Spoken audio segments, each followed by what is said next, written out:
Thousands packed this Chicago Convention Center to celebrate the current and future president, Barack Obama. While our journey has been long, we have picked ourselves up. We have fought our way back. And we know in our hearts that for the United States of America, the best is yet to come. Tonight's outcome was anything but certain.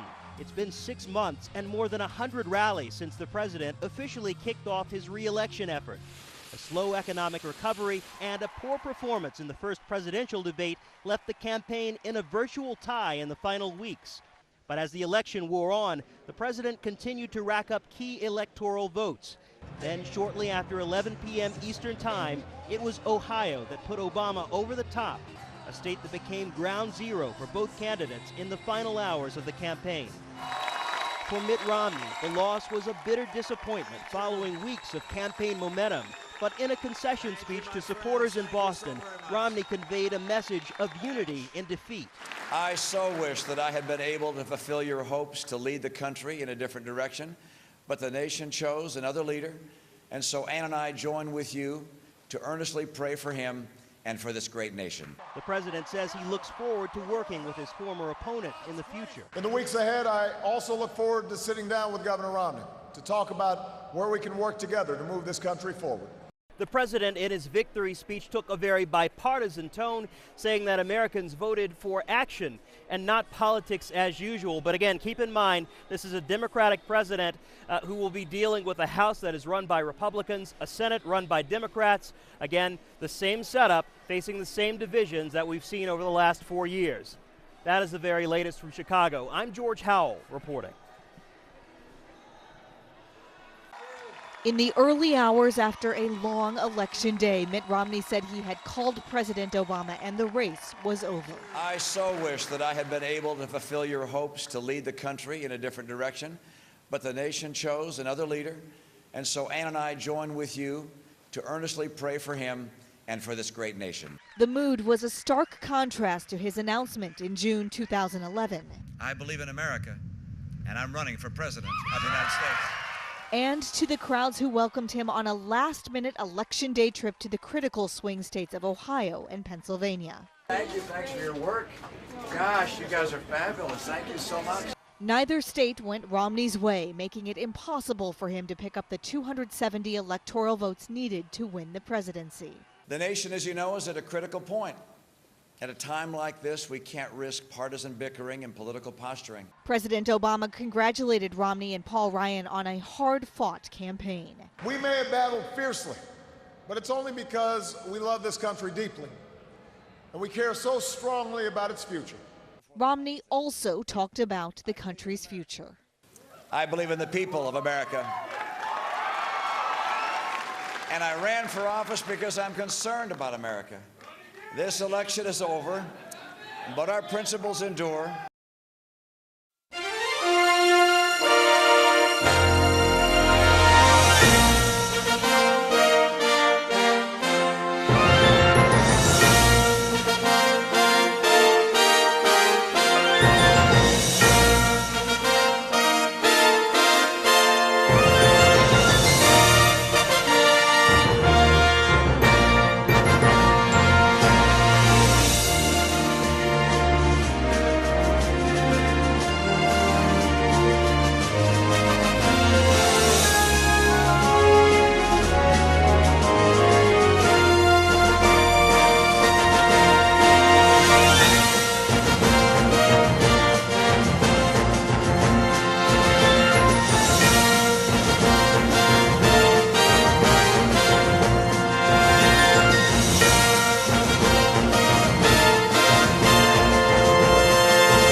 know him as a man of character.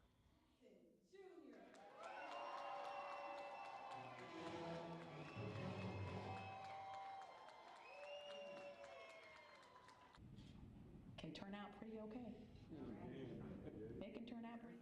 See the pins that say junior. He may be junior in terms of his title within the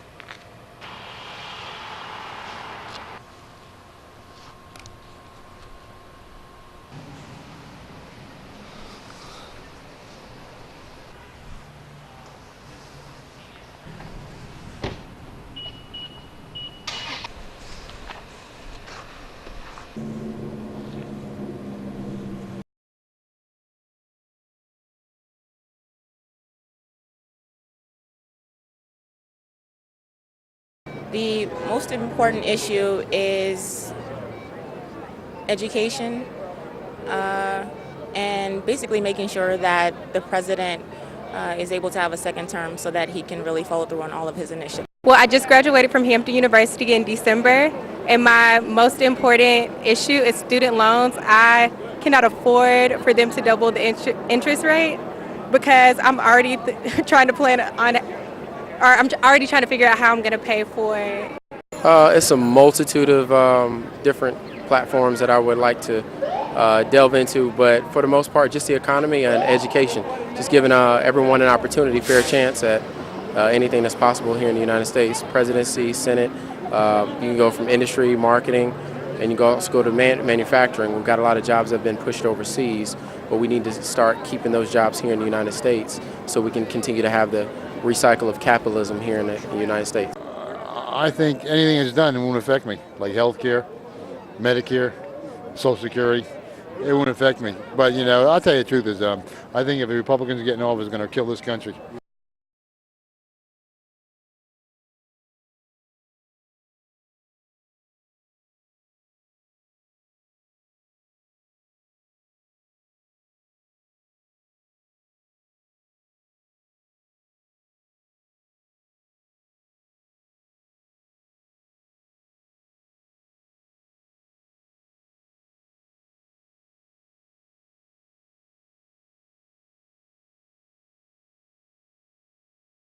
As Election Day turned into election night, millions of votes and how they added up generated millions of tweets.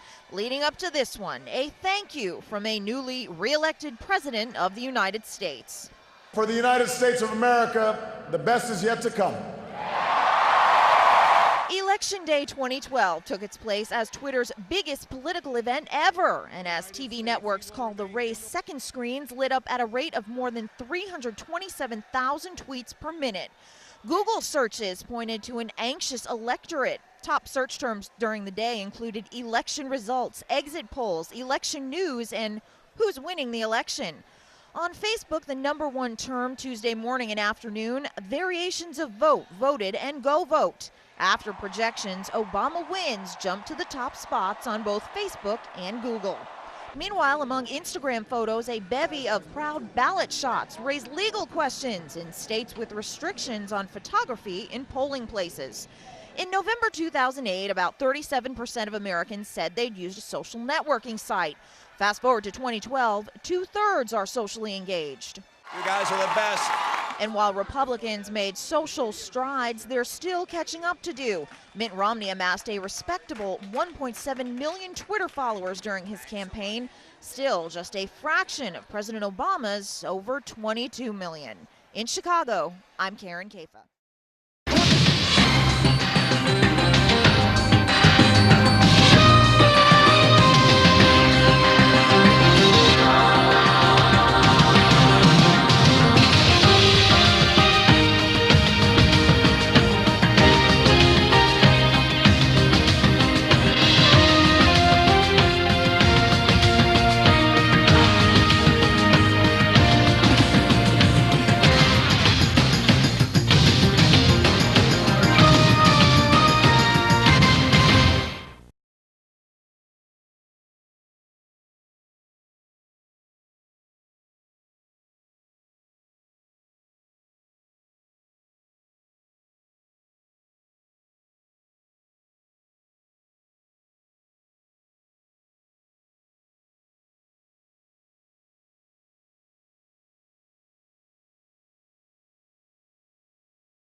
in Newdort Beach were cleaning up Wednesday, more than a week after Sandy. This is one of the hardest hit areas on the island, and some residents worried the nor'easter would bring more pain and damage. It's like you're trying to save what's left, and now it might get washed away again, so everything you just did might be for nothing. Some residents on Cedar Grove Avenue took a cue from Sandy's fury, collecting whatever was left in their homes and hitting the road. We're evacuating to Brooklyn, to my grandfather's house, to stay safe, because already everything is all open and, you know, like water could go right through again. We have friends helping us out. We're leaving. That house right now has no walls, no heat, no electricity, nothing. So even without nor'easter, we cannot stay. So board up, close up, and leave. This group of volunteers frantically moved donated clothes inside and hopefully out of the reach of the latest storm. Anthony Morato opted to ride out the storm and says he will leave the shelter to those who really need it. He says he doesn't know where he will go. I don't know, coffee shop, diner. Well, I'm going to try and stay down here with these guys, get them all the help I can. He's talking about the Hollowed Sons, a group from Brooklyn who've been cooking for residents in this area since Sandy. They too will not go. We're going to be here no matter what, for as long as it takes. You know, if it's, doesn't matter. We're here to help. You cannot be arrested for being in possession of an ounce of marijuana.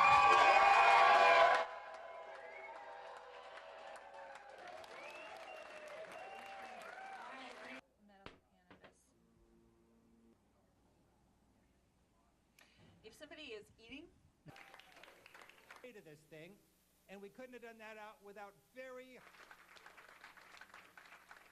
This is the beginning of taking apart prohibition one state at a time. That's how they did it 80 years ago against alcohol. That's how we're going to do it now against marijuana.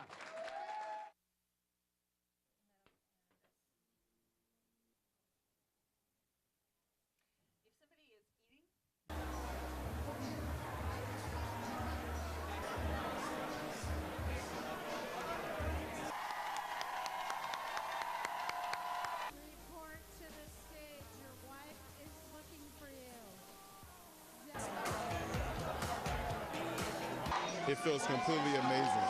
I mean, we want to be fully married in our actual state, and so this is just exhilarating. It's like beyond exciting. Everything we're hearing is very encouraging, and I feel very proud of my state right now. I have just called President Obama to congratulate him on his victory. I congratulated him and Paul Ryan on a hard-fought campaign. At a time like this, we can't risk partisan bickering and political posturing. We are not as divided as our politics suggests.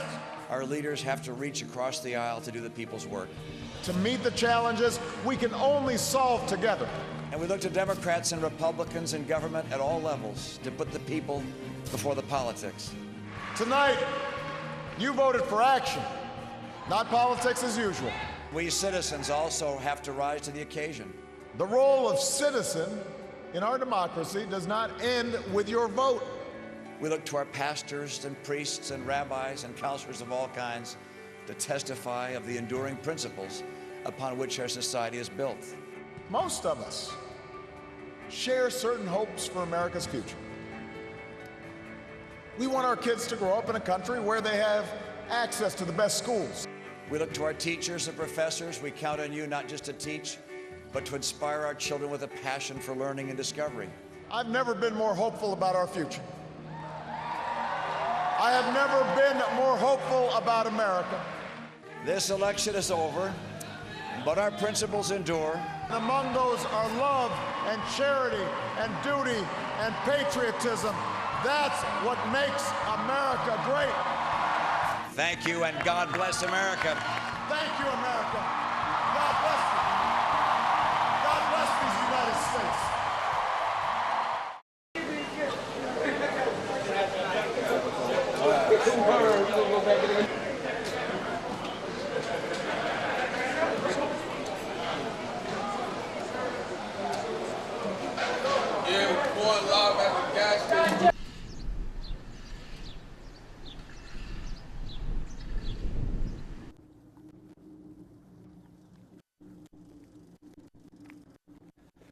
Appreciate it.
people in India wake up to this every morning.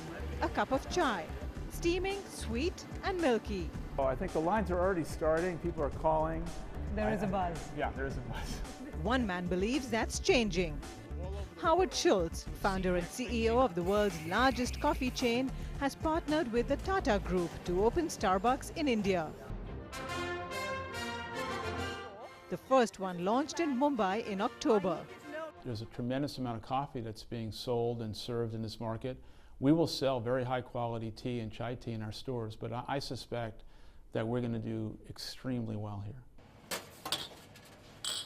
Though India's domestic coffee consumption is increasing on an annual basis, it's still not very much. In India, the per capita consumption of coffee is 82 grams. That's less than what's in this little packet. To put it in context, in the United States, it's 4 kilos, and that's all of this. But in India, coffee isn't what draws people to a cafe. These cafes are actually the place where people go to meet. Coffee is incidental. Sometimes people ask this question, but India doesn't have a coffee culture. It doesn't matter. You could be selling lemonade in Starbucks in India, people still come.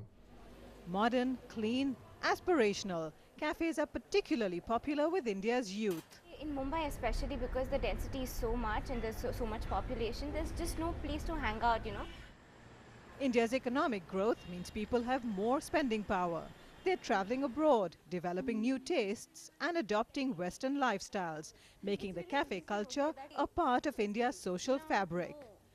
According to retail consultancy Technopack, total revenue from the cafe market is expected to grow by 13 to 14% over the next 5 years to touch $410 million. The current market leader, a domestic brand, Cafe Coffee Day, has more than 1,000 stores across India. It says it plans to get even bigger. We are looking to be a 2,000 cafe brand by the end of 2014, which would mean that roughly we need to add 1 cafe every working day, and we're working towards that. Yeah. International brands too are pursuing this market of 1 billion people. Costa is here. Dunkin' Donuts entered India in September. The latest entry, Tata Starbucks. I think the opening of the Starbucks partnership and the store is a comment on India's potential. When you open newspapers and television channels, you only see or hear or read about the sad things that happen in India. This is about the bright side of India. This is about the expanding market here. A market that's still predominantly focused on tea. India is one of the largest producers and consumers of tea in the world, and there's a campaign brewing to declare it the country's national drink.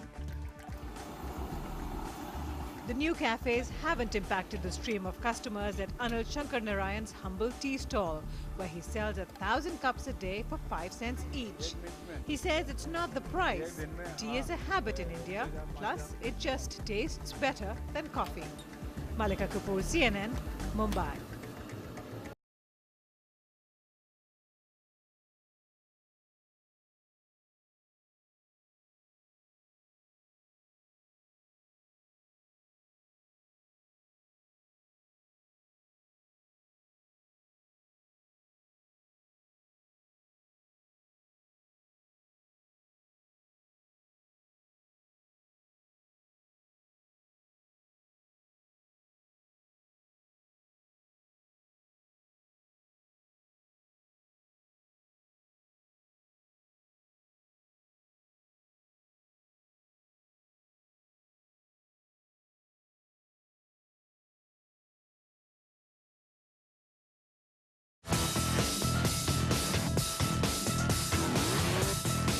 Deadline Sports, I'm Carlos Diaz. It may have been Election Day in the USA, but that did not mean the sports world completely stopped. In the NBA, the Chicago Bulls hosted the Orlando Magic, with the Bulls ending up victorious, 99-93. Luol Deng scored 23 points to lead the way for Chicago.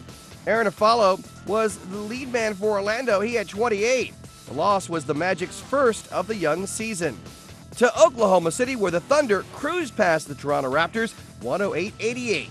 Russell Westbrook overcame a nagging shoulder injury and had a big night for OKC with 19 points. Thunder big man Serge Ibaka came 1 rebound away from a double-double, scoring 17 points and pulling down 9 boards. The Denver Nuggets finally got their first win of the season after beating the Detroit Pistons 109-97. Andre Iguodala had 17 points for Denver to help them snap a 3-game losing streak to start their year. With the loss, the Pistons are still looking for their first win of the season. In college football action, Ball State upset 23rd-ranked Toledo by a score of 34-27. Keith Winning threw for 3 touchdowns in the winning effort. With the win, Ball State snapped Toledo's 8-game winning streak. In Headline Sports, I'm Carlos Diaz.